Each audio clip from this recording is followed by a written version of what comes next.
นั่งค่ะ ต่อไปเป็นคำเทศนาจากอาจารย์เดวิดพอสเดลเฟนเดสจนกว่าจะสิ้นยุค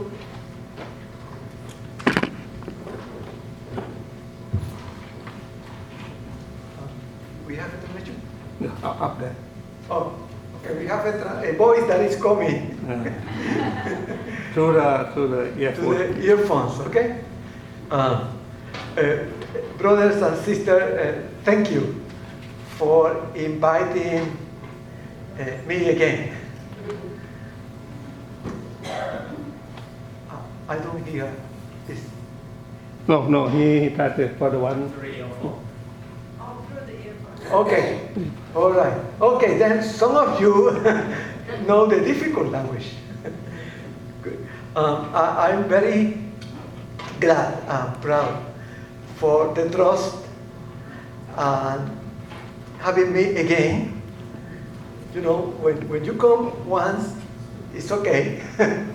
When you come twice, I think people are patient. When you invite me third time, I think, oh, these people want to suffer. But I'm here. I praise God because it's an honor, it's a privilege, and believe me, I feel good being here and sharing with you the gospel. This session that we read this morning, the closing of the gospel according to Matthew, is one of the best known portions of the whole Bible. Commonly, we refer to this section with the title of the commissioning of the disciples. Also, we call it the Great Commission. And most Christians know some details of the story.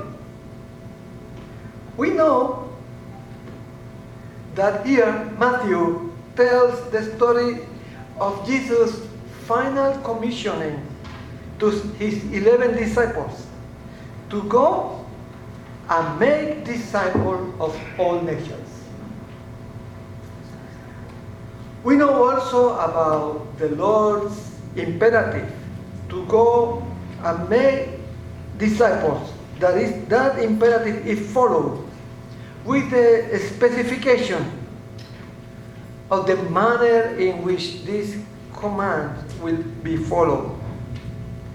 They will baptize and teach the nations everything that the Lord Jesus commanded them. Well, that's what we know. That's what people repeat day after day. Today, I want to call our attention to 3 other details that most times are overlooked when we talk about this story. First, the story tells the readers about the circumstances surrounding this commissioning. Second, the gospel describes the reaction of the 11 disciples to the words of Jesus. And finally, Matthew tells of a promise that Jesus made to the 11 disciples that is still a reality for the whole Christian community today. Let's review a little bit about the biblical story. The story of the commissioning of the 11 disciples is the final and concluding story of the gospel according to Matthew. According to the gospel, an angel of the Lord appeared to Mary Magdalene and the other Mary when they went to the tomb on the first day of the week after the resurrection of Jesus. The angel instructed this woman to go and tell the disciples, "He has been raised from the dead, And indeed, he is going ahead of you to Galilee, where you will see him. After the conversation with the angel, the Lord himself appears to the women and tells them to tell the disciples to go to Galilee, where they will see him. Contrary to the Gospels according to Luke and the Gospel of John, the Gospel according to Matthew does not report of any other encounter between the resurrected Jesus with any of his disciples. So, we must assume that the woman obeyed the instruction of the angel and told the disciples that the Lord had been raised from the dead and that the disciples will see him in Galilee. And there goes the story. I'm going to read again the story from the Gospel, in this case in English. Now, the 11 disciples went to Galilee. You see, they are following the instruction that the angel gave to the woman. To the mountain to which Jesus has directed them. When they saw him, they worshipped him, but some doubted.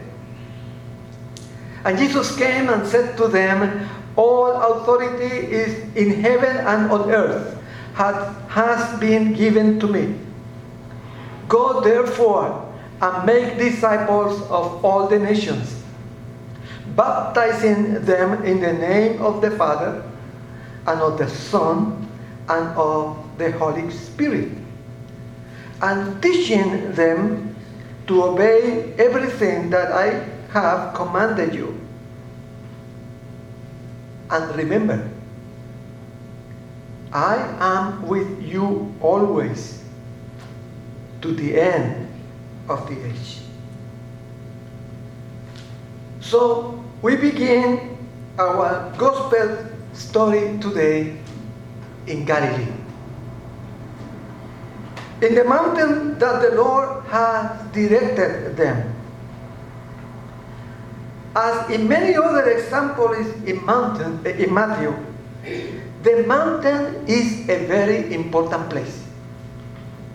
It is a place of teaching and revelation. For example, it was in a very high mountain that the devil took Jesus and showed him all the kingdoms of the earth and their splendor.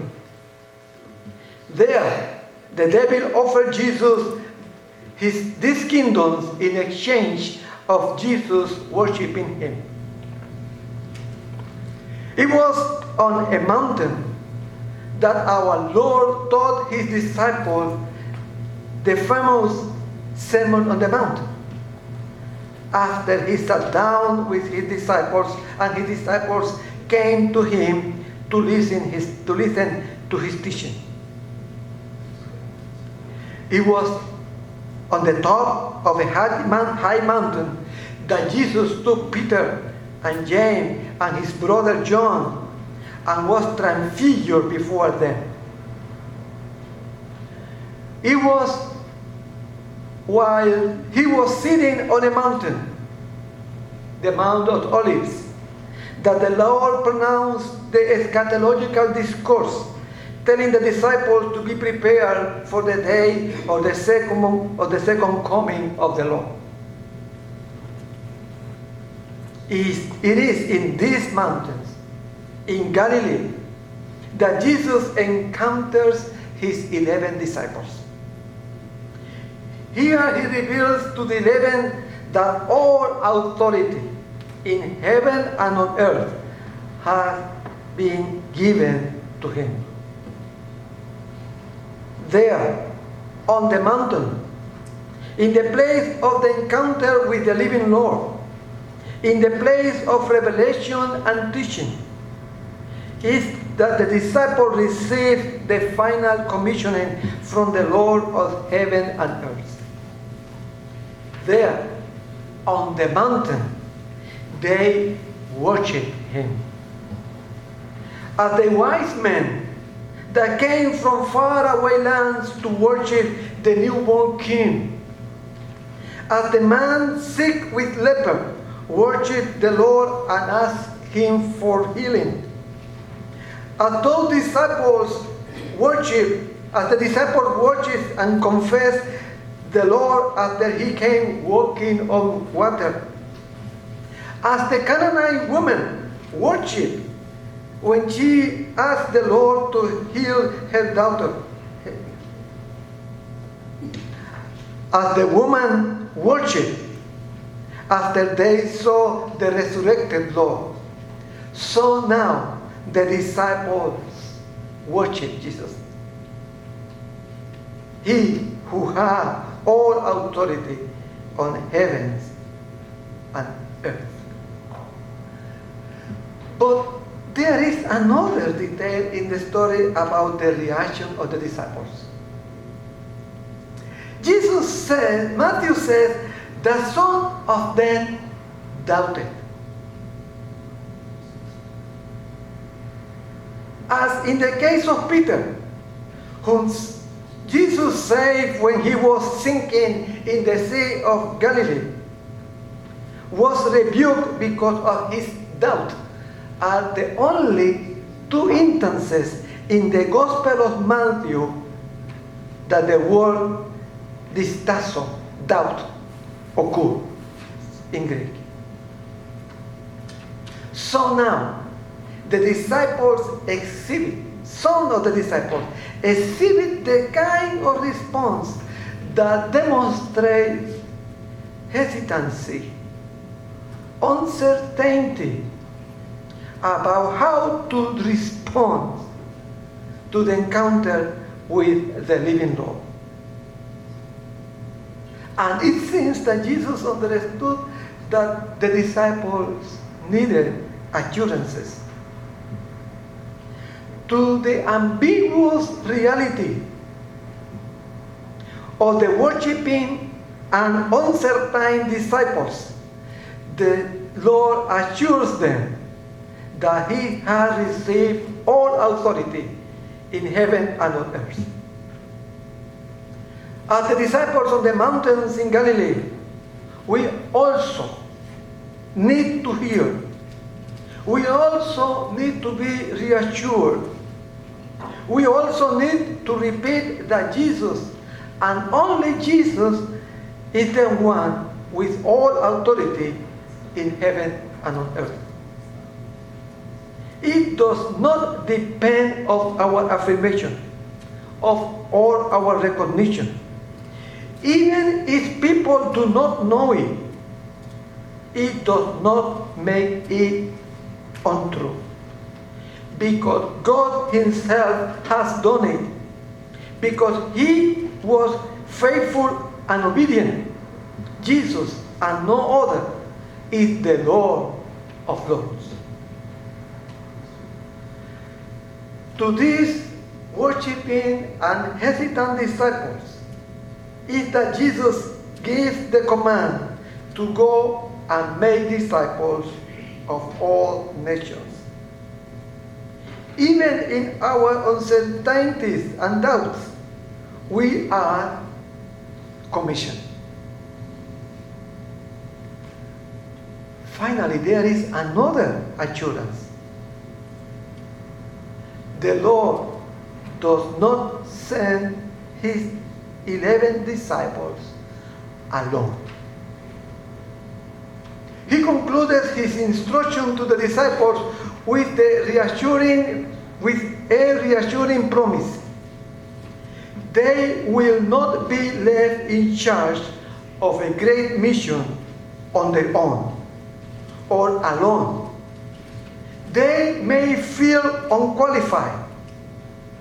They may feel alone. they may feel that they are not fit for the office that the Lord calls them. So, to these worshiping reluctant disciples, Jesus promises, I am with you always to the end of the age. The same Lord whose infant name Emmanuel means God is with us at the beginning of the gospel, reaffirm his continuing presence with the community of the faith at the closing of the gospel. We, as church, we are heirs of the long history of men and women that came before us and kept the message of the gospel alive. Someone told each one of us about God's love and forgiveness. Someone was brave enough to overcome their sense of inadequacy. Someone stood firm and carried the message to our lands, our families, and our communities. And we are a part of a long history of people commissioned with the task of making disciples, baptizing and teaching them that to them all that the Lord, teaching them all that the Lord commanded. And today we are called. Today we are commissioned again. Let us worship, even if we doubt. Let us stand and continue proclaiming that Jesus is the Lord. Today, we are not alone. We do not walk alone. Jesus is with us. Today we say, yes, Lord, I will go with you. Amen.